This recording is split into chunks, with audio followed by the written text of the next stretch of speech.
इसलिए मजलिस को वोट दीजिए। चूंकि मजलिस पर आप सवाल नहीं उठा सकते अभी, चूंकि मजलिस पहली बार चुनाव लड़ रही है, इसलिए मजलिस पर आप किसी तरह का आरोप प्रत्यारोप नहीं कर सकते।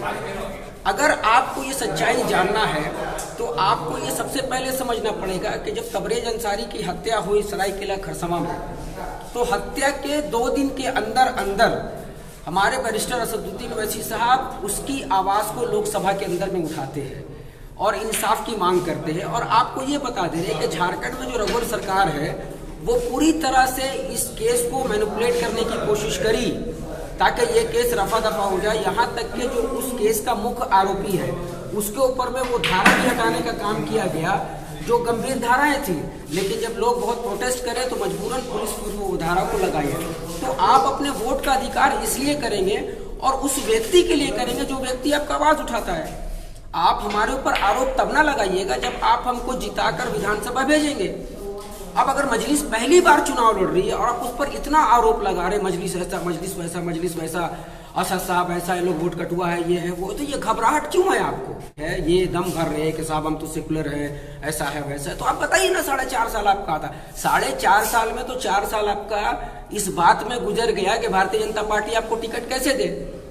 और जब आपको टिकट नहीं मिला साहब तो फिर आप राहुल गांधी जिंदाबाद बोल के कांग्रेस का झंडा निकाल लिए। तो ये लोग समझ रहे हैं, ठीक है। तो इसीलिए हम लोगों से ये अपील कर रहे हैं कि मजलिस को वोट करें। मजलिस जीत रही है इंशाअल्लाह, और हमारा जो कैंडिडेट है वो जीतेगा। हम लोग उसको विधानसभा भेजने का काम करेंगे। और जो लोग ये कह रहे हैं कि मजलिस को वोट देने से वोट कट जाएगा, तो हम उनको बताना चाहते हैं ये इनकी घबराहट है। देखिए, हम अपने वोटर से यही कहना चाहेंगे कि आप तो सबसे पहले अपने दिल और दिमाग से आप ये बात हटा दीजिए।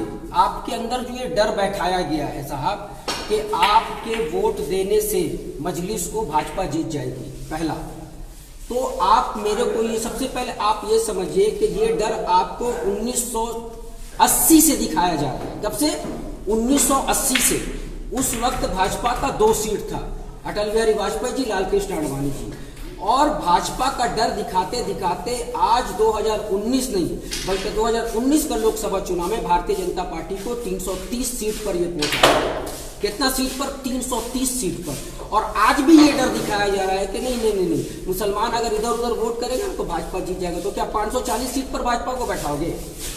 है? और जो ये तुम भाजपा का डर दिखलाते हो तो मेरे को बताइए ना कि मुसलमान तो 70 साल से वोट आपको देगा, तो मुसलमानों के लिए किए क्या?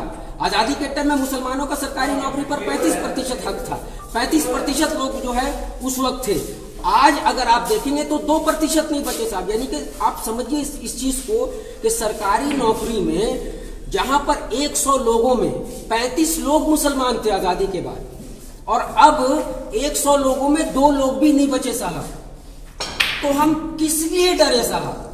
वो कहावत है ना, कोड़िया थूक से डरा है। तो ये लोग हम लोग को जो मुसलमानों को ये डर दिखाते हैं कि नहीं वोट इधर उधर मत करो, भाजपा जीत जाएगा। अरे भाजपा और कितना जीतेगा साहब? और हमारे लोग विधानसभा कब पहुंचेंगे? उसे ये अपील करते हैं कि आप बिना किसी डर भय के आप दिल खोलकर पतंग पर वोट करिए, मजलिस को मजबूत करिए। आप देख रहे हैं द मैसेज न्यूज। इस तरह से न्यूज पाने के लिए सबसे पहले चैनल को सब्सक्राइब करें।